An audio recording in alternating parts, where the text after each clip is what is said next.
School living পৰীক্ষা class 10ত নহয়, school living 12ত হ'ব, কাৰণ ক্লাছ 12লৈকে এতিয়া বিদ্যালয় শিক্ষা।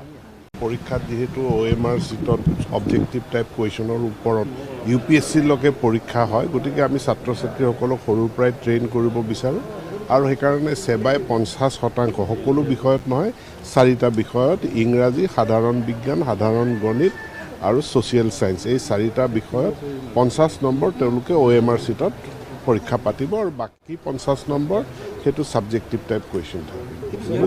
এইখিনিয়ে মোক জনাইছে সেৱাই।